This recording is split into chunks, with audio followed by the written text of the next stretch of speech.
भजन करने के लिए पहुंचा है, जो पैदल चलकर तीर्थ करने के लिए पहुंचा है, जो पैदल चलकर 1 किलोमीटर आधा किलोमीटर भी कंधे पर कावड़ लेकर महादेव को सावन महीने में जल चढ़ाने पहुंचा है। शिव पुराण कहती है वो जिंदगी में कभी किसी पर बोझा नहीं बनता, वो दुनिया के बोझ को उठाकर पार कर जाता, वो बोझा नहीं, वो जिंदगी में कभी किसी का बोझा नहीं बनेगा, वो जीवन में कभी किसी का बोझ नहीं बन सकता।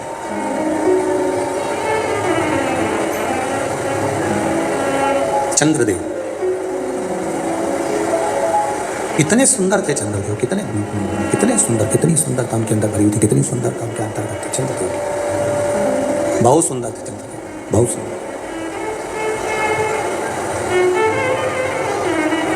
और दक्ष प्रजापति ने अपनी कई कन्याओं का विवाह चंद्रदेव के साथ में कर दिया था। दक्ष प्रजापति ने कई कन्याओं का विवाह चंद्रदेव के साथ कर दिया, बहुत सारी बेटियां भी आ गई थी, पर चंद्रदेव को एक अभिमान उसकी सुंदरता का। चंद्रदेव सुंदर थे, काया सुंदर थी, चंद्रदेव की सुंदरता बड़ी प्रबल थी, पर अभिमान जो चंद्र को था वो अपनी काया का, अपनी सुंदरता का था। उनकी सुंदरता बड़ी प्रबल थी, अहंकार काया का समाया था। अब जब दक्ष प्रजापति की सारी बेटियों ने जाकर अपने पिताजी से कहा कि ये जो चंद्रदेव है हमारे पति, ये हमारा सम्मान नहीं करते, हमारा आदर नहीं करते। अब आप जैसा कहें, आप जैसा बोले। दक्ष प्रजापति ने चंद्रदेव को बुलाया और दक्ष प्रजापति ने चंद्रदेव को बुलाकर चंद्रदेव से कहा कि मेरी इतनी सारी बेटियों का विवाह तुम्हारे साथ में हुआ है, तुम केवल एक रोहिणी से स्नेह करते हो, बाकी का किसी से स्नेह नहीं करते। केवल एक रोहिणी से स्नेह करते हो, बाकी का किसी से स्नेह नहीं करते। समझाया। चंद्रदेव ने कहा कि एक बार गलती हो गई, अगली बार नहीं होगी, पर चंद्रदेव तो चंद्रदेव थे, काया इतनी सुंदर थी, उस काया का जो अभिमान था वो बड़ा प्रबल था। बहुत ध्यान देने वाला विषय है। पार्थिव शिवलिंग के निर्माण की यह कथा चल रही है। कल अपन ने कथा सुनी थी, माता जानकी जी ने पार्थिव शिवलिंग बनाया था। आज अपन कथा सुन रहे हैं चंद्रदेव पार्थिव शिवलिंग का निर्माण कर।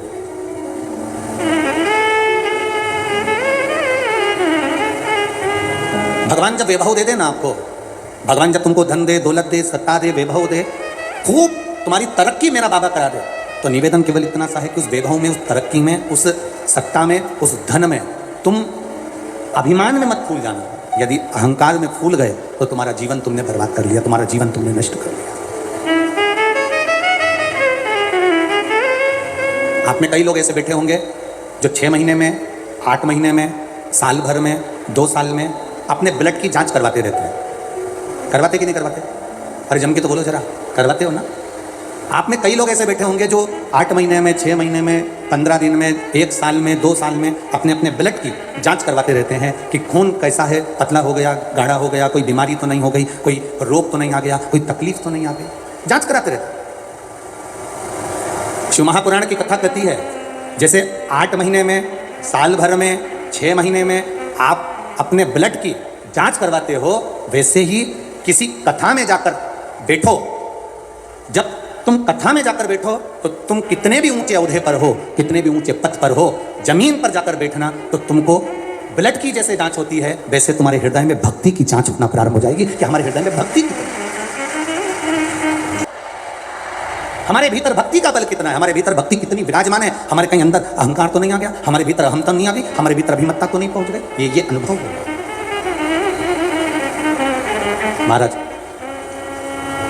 20 साल 6-6 घंटे तुम्हारे बच्चे टीचर से पढ़ते हैं। बोलो सही है? अरे जम के तो बोलो जरा। 20 साल हमारे घर के बच्चे, आज के जमाने के ये नवयुवक बेटा बेटियां, आज के जमाने की ये बेटा बेटियां 20 साल 6-6 घंटा टीचर की सुनते हैं। 20 साल 6-6 घंटा टीचर की सुनते हैं।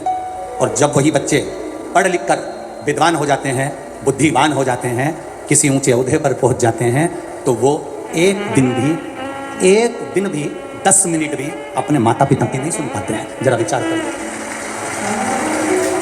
20 साल तक तुम्हारे बच्चे, नर्सरी से लेकर 20 साल तक आज के बच्चे 6-6 घंटा टीचर की सुनते हैं, पढ़ते हैं, विद्वान बनते हैं, अवधि बढ़ती है, उनका रुतबा बढ़ता है, वो नीचे बैठना बंद कर देते हैं, उनको नीचे बैठने में शर्म आती है। जरा जरा से बच्चे आज के ज़माने में अगर माता पिता सोफे पर बैठे हैं और बच्चों से कह दो कि नीचे बैठ जा तो बच्चे को बुरा लग जाता है और वो उठकर चले जाते हैं। 20 साल तक बच्चे 6-6 घंटा टीचर की सुनते हैं और एक अवधा, एक पदवी, एक प्रतिष्ठा, एक ज्ञान, बच्चों में ऐसी बुद्धि, ऐसा बल आ जाता है कि फिर वो बच्चे एक दिन भी 10 मिनट भी अपने माँ बाप की नहीं सुन पाते हैं। मेरा निवेदन केवल इतना है, बच्चों को आप 20 साल 6 घंटा क्या 8 घंटा पढ़ाओ, मना नहीं है। 20 साल अपने बच्चों को 10 घंटा पढ़ाओ, मना नहीं है। उनको विद्वान बनाओ, उनको बुद्धिजीवी बनाओ, उनको प्रबल बनाओ, पर उन बच्चों को 20 साल में 6 घंटा 8 घंटा 10 घंटा पढ़ाने में 15 मिनट बच्चों को अपने घर का संस्कार भी पढ़ाओ, जिससे वो बच्चे तुम्हारा आदर कर सकें।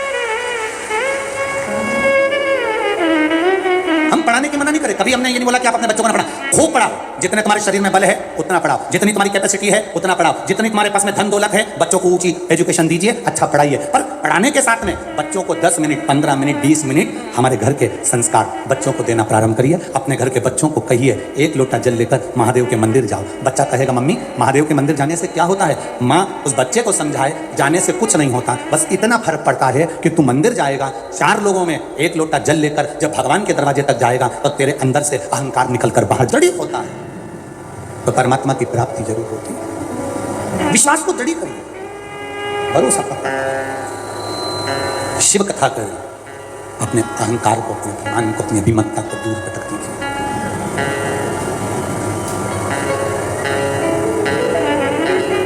जब अपना अभिमान,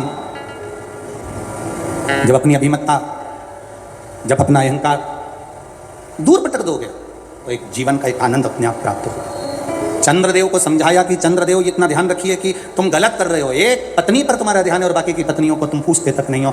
ये नियम हमारे जीवन में आना चाहिए। घर में जितने सदस्य हैं सबका आदर हो, सबका सम्मान हो, सबका सत्कार हो, सबके प्रति प्रेम जागृत, सबके प्रति प्रेम जागृत। भारत प्रेम और भ्रम, प्रेम और भ्रम, इन दोनों में बहुत बड़ा अंतर है। शिव महापुराण की कथा कहती है प्रेम भगवान के करीब ले जाता है और भ्रम भगवान से दूर ले जाता है। अम्बरा पीठ के नजदीक में आई हूं, मैं माई के दरवाजे पर शिव महापुराण की कथा श्रवण करने आई हूं। यह मेरा विश्वास करता है कि मेरा बाबा और मेरी माई पीताम्बरा मेरे दरवाजे पर जरूर आए, पहुंचे। सहज का क्या है उसका? सारी समस्या का हल 1 लोटा जल, और कोई आडंबर नहीं, कोई दिखावा नहीं, कोई मंत्र तंत्र साधना नहीं, केवल घर से निकलो 1 लोटा जल भरो, बाबा का भजन करते हुए श्री शिवाय नमस्तुभ्यम कहते कहते बाबा के धाम में पहुंच चला पहुंचे, निवेदन किया, अंत समय पलंग पर पड़े हो गए। वेंटिलेटर आईसीयू का रूम होगा, कोई परिवार कोई कुटुंब सब पैसे लगा देंगे, दवाई दे देंगे, औषधि दे देंगे, तुम्हारी सेवा कर लेंगे, पर मृत्यु की घड़ी में कोई नहीं होगा। केवल जो तुमने 1 लोटा जल चढ़ाया, शंकर जी को अपना हाथ पकड़ाया, बस वो हाथ पकड़कर मेरा कालाधिपति महाकाल तुम्हें पार कर दे, वो पार करेगा। चंद्र को अहंकार हो, चंद्रदेव की अभिमतता बड़ी,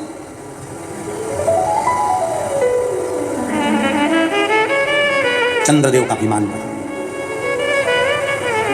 नहीं माने, श्राप दे दिया दक्ष प्रजापति ने, मैं तुझे श्राप देता हूं चंद्र, तू मेरा जमाई होकर ससुर की बात नहीं मानी तूने, मेरी बेटियों का अपमान करा तूने, तेरी काया तुझे बड़ी सुंदर लगती है, काया का रोग होगा, तेरी काया बेकार होगी, तेरी काया बेकार। चंद्रदेव का शरीर बेकार होने लगा तो चंद्रदेव सबसे पहले सब जगह गए, भगवान नारायण के पास, भगवान ब्रह्मा जी के पास, इंद्र के पास। ऐसी कोई जगह नहीं थी जहां चंद्रदेव नहीं गए। सबसे जाकर प्रार्थना करी, मेरे शरीर में रोग हो गया, मेरा शरीर गल रहा है, मेरा शरीर सड़ रहा है, मेरे शरीर में काया का रोग हो गया, मेरा शरीर बेकार हो रहा है, कोई कुछ कृपा करे, कुछ दया करे।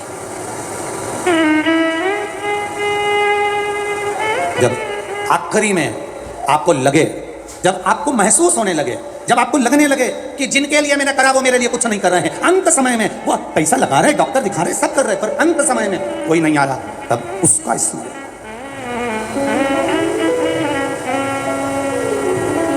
हम उसका भरोसा करें। और देखो एक माता जी ने लिखा है कि तुम दोगले बहुत हो।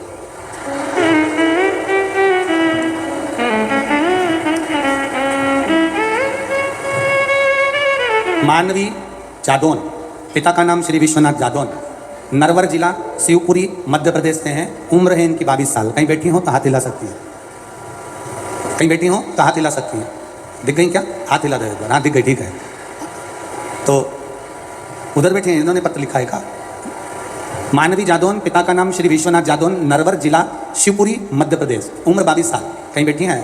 हाथ का स्मरण दिख गई क्या? हाँ ठीक है बेटा, हाथ हिला दीजिएगा। ठीक है ठीक है। गुरु जी मेरा पत्र जरूर पढ़ना। पढ़ लिया हो। मैं शिव जी को रोज जल चढ़ाती हूँ, बाबा का रोज भजन करती हूँ। बाबा की बड़ी कृपा है गुरुदेव। 20 साल से किराए के मकान में रह रहे थे।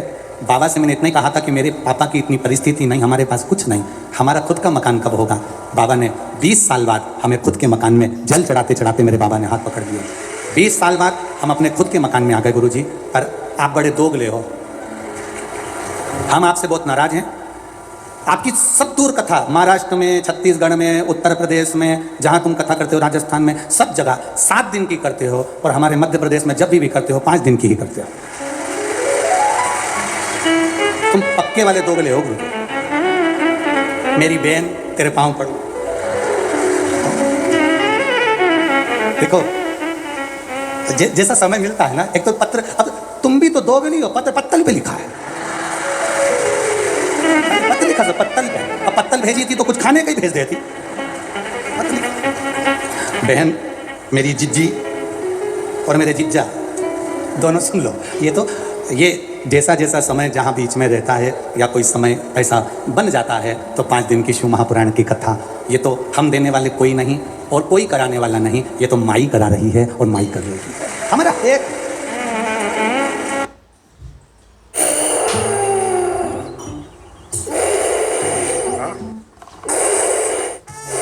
फंसा हुआ बलगम करे नाक में दम। देव ऋषि नारद ने कहा, सुनो चंद्रदेव, आप एक काम करो, अब आप देवादिदेव महादेव के पास जाओ। अकाल मृत्यु वो मरे जो काम करे चंडाल का, हाल उसका क्या बिगाड़े जो भक्त हो महा। अब आप देवादिदेव महादेव के पास जाओ। चंद्रदेव ने कहा, मैं सब दूर घूम कर आ गया पर मेरा कोई निदान नहीं हुआ, मैं करूं तो करूं। एक निवेदन आप सबसे, ध्यान करिएगा, सब जगह भटक लिए, सारी दुनिया में जाकर बोलिया है, जगह जगह जाकर प्रार्थना कर ली, निवेदन कर लिया, तो भी तुम्हारा अगर कोई काम ना बने तब एक काम जरूर करना, एक बेलपत्र, एक शमी पत्र, एक कनेर का फूल देवादिदेव महादेव को प्रत्येक प्रदोष के दिन शिव जी को जल चढ़ाकर समर्पित करना प्रारंभ कर दो। 2 या 3 प्रदोष निकलेगी, मेरा देवादिदेव महादेव तुम्हारी झोली खुशियों से भर देगा निश्चित। एक बेलपत्र, एक शमी पत्र और एक कनेर का पुष्प भगवान शिव को प्रदोष की प्रदोष बाबा देवादिदेव महादेव को जल चढ़ाकर देना प्रारंभ। आप दीजिए, वो स्वीकार करेगा।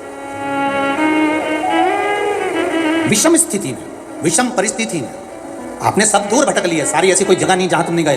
पत्रिका भी दिखाई, वास्तु भी कराया, सारा दुनिया का काम कराया, उसके बाद भी सुख की अनुभूति नहीं, तब देवादिदेव महादेव की शरणागति पकड़ी।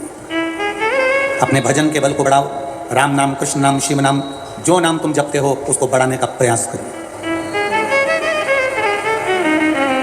उस भजन के बल को बढ़ाने का प्रयास करो। चंद्रदेव, अब तुम शिव के पास जाओ। चंद्रदेव भगवान शंकर के धाम कैलाश पर पहुंच गए, जहां पर भगवान शिव तो तप साधना में लीन थे। चंद्रदेव को मेरे भोलेनाथ जी ने देखा भी नहीं, क्योंकि वो अपनी तप साधना में लगे थे, भजन में लगे थे, अपनी तप साधना में लीन थे, ध्यान नहीं दिया। अब एक बात ध्यान रखेंगे, शिव जी का पशुपति व्रत करा, सोमवार का व्रत करा, प्रदोष का व्रत करा, सावन के सोमवार करे, उसके बाद भी भोलेनाथ जी नहीं सुने, तो ये मत सोचना कि मैं भोलेनाथ जी का पशुपति व्रत नहीं करूंगी, अब मैं सावन के व्रत नहीं करूंगी, अब मैं भगवान की पूजन नहीं करूंगी, अब मैं शंकर जी के मंदिर में जाकर 1 लोटा जल नहीं चढ़ाऊंगी। ये कभी मत सोचना, बल्कि ये सोचना कि मैंने जो आराधना करी, मैंने जो पूजन करी, मैंने जो व्रत करा, मैंने जो साधना करी, हो सकता है उसमें कोई कमी रह गई हो, इसलिए दूसरी बार करूंगी, तब मेरा महादेव मेरी मनोरथ पूर्ण जरूर करेगा। ये निश्चितता के साथ, एक प्रबल विश्वास के साथ, एक प्रबल भरोसे के साथ, एक प्रबल दृढ़ता के साथ मेरे को करना। चंद्रदेव को देवादिदेव महादेव ने नहीं देखा,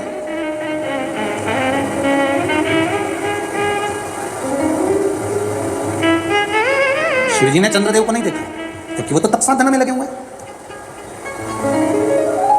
कोई तुमसे आकर कह दे कि शंकर भगवान को 50 किलो दूध चढ़ाओगे तो शंकर भगवान प्रसन्न होंगे, तो समझ लेना कि पक्का झूठ बोल रहा है। क्योंकि शिव महापुराण की कथा कहती है, गौ माता का एक छोटी सी चम्मच से भी आधा चम्मच, आधी चम्मच का भी आधा चम्मच, एक बूंद दूध भी गौ माता का, देसी गाय का जल में मिलाकर अगर शिव जी को समर्पित कर दोगे तो मेरा महादेव प्रसन्न हो जाता है। ये जरूरी नहीं कि 50 लीटर चढ़ाओगे, 100 लीटर चढ़ाओगे, 51 लीटर चढ़ाओगे, 108 लीटर चढ़ाओगे तो महादेव प्रसन्न होगा। ना ना ना, शंकर भगवान को रिझाने के लिए तुमको बहुत कीमती शिला की जरूरत नहीं पड़ती, भगवान शंकर को रिझाने के लिए बहुत कीमती पत्थर पाषाण की जरूरत नहीं पड़ती, भगवान शंकर को रिझाने के लिए सोने के आभूषण की जरूरत नहीं पड़ती। भगवान शंकर को रिझाने के लिए तो तुम किसी भी बगीचे की एक मुट्ठी मिट्टी को उठा लो, उसको उसन लो और उसका शिवलिंग बनाकर पूजन कर लो, महादेव ज्योतिर्लिंग के बराबर स्वीकार कर लेता है। वो 12 ज्योतिर्लिंग के बराबर स्वीकार कर लेता, 12 ज्योतिर्लिंग।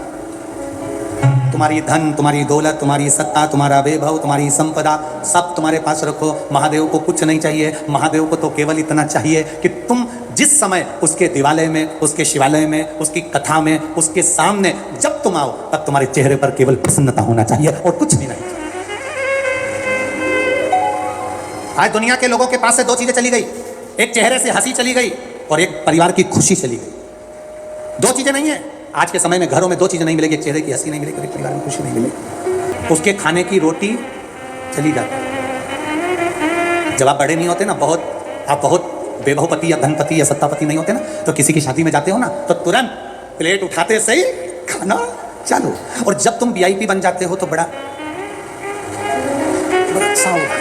और प्लेट भी लगाओगे तो तुम नहीं लगाओगे, दूसरा लगा के लाके देगा। अब दूसरा क्या लाएगा, उसको जो पसंद होगा, और तुम्हारी पसंद का नहीं लाएगा। वो गया बेचारा प्लेट लाके, मैडम लीजिए। अब मैडम भी ये देख रही है कि ये खस के तो गुलाब जामुन निपटाऊं, करे क्या। VIP है ना, तो बड़ा बड़ा सोचना पड़ता है। और VIP नहीं हो तो ला रे जा, चल मेरे साथ गाड़ी पे बैठे और पानी पतासा वाले के यहाँ पहुंच गई, दोनों हाथ में पकड़ा और मुंडा फाड़ क्या, आग लगे बस्ती में, अपन रहो मस्ती में। अब VIP हो तो बड़ा बहुत ध्यान रखना पड़ता है। सर कॉफी, मैडम आपके लिए पार्टी में से कुछ ला, और अंदर से उड़ रही अलग है, 500 का लिफाफा दूंगी, कम से कम तंदूरी रोटी तो खा जाऊं।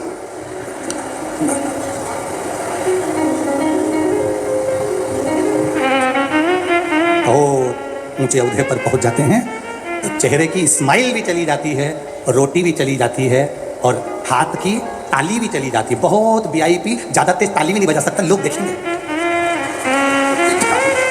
ज्यादा अगर तेज ताली बजाती तो लोग क्या कहेंगे, तुम पूरे जितने भी बड़े बड़े सभासद बैठते हैं वहां पर, हम बोलेंगे नहीं, हम तो सीधी बात बोलते हैं, जिसको जनता चुनती है वो संसद में बैठता है, और जिसको महादेव चुनता है वो शिवपुराण में बैठता है। ये तो विषय, तुम बड़े बड़े लोग जहां बैठे वहां पर नहीं देखना, लोग वहां ताली नहीं बजाएंगे। मतलब भगवान ने तुमको 2 हाथ दिए हैं, प्रसन्न हो तो खुश होकर बजाओ कि वाह साहब क्या बात कही, धन्यता, साधुता, पर नहीं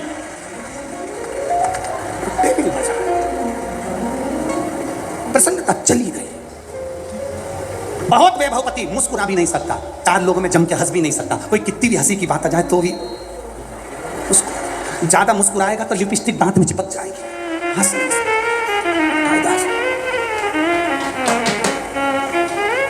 अभी हम परसों की बात है, हम परसों आए तो माई के दरवाजे पर दर्शन करने माई ने बुलाया, पीताम्बरा पीठ गए दर्शन के लिए, तो वहाँ पर भी हम दर्शन कर रहे थे तो कोई VIP आ गया, तो वो VIP की पत्नी भी अंदर आई, तो excuse me excuse me excuse me excuse me excuse me.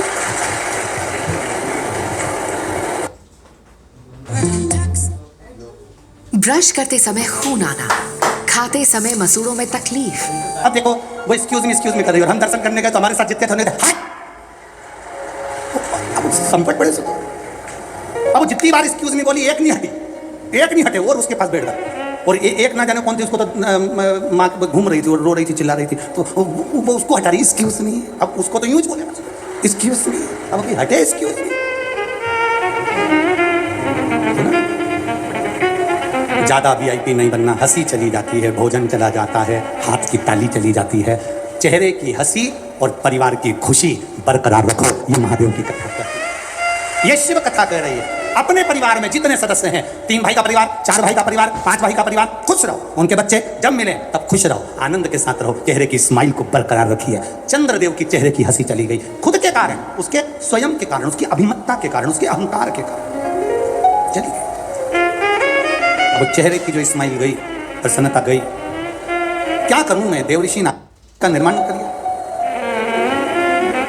एक पत्र आया, का महत्व बताना चाहती हूँ। कहीं बेटी हैं, हाथ हिला सकती हैं।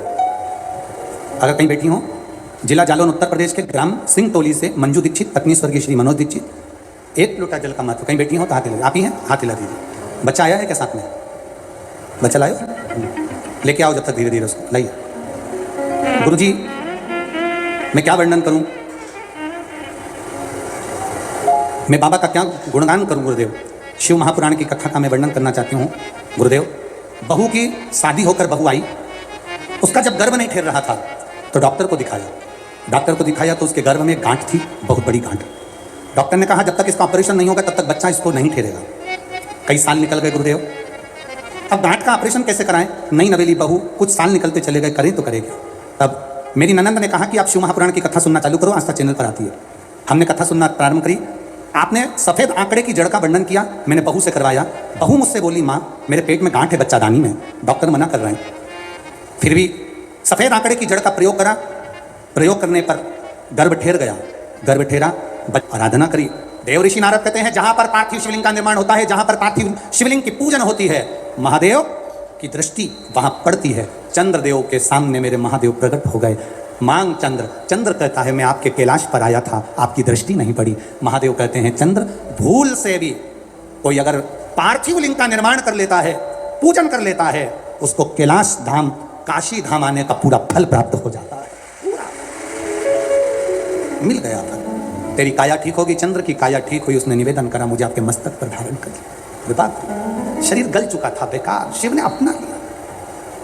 अच्छी चीज तो दुनिया ले लेती है, बेकार चीज कौन लेगा? चंद्र गल रहा था, चंद्र को लिया। राहु परेशान था, राहु को लिया। जो परेशान हुआ, जो कष्ट में आया, जो तकलीफ में आया, मेरे महादेव ने उसको अपने गले लगाया, उसको ठुकराया नहीं। मेरे महादेव ने उसको हृदय से लगाया, उसको अपने हृदय से।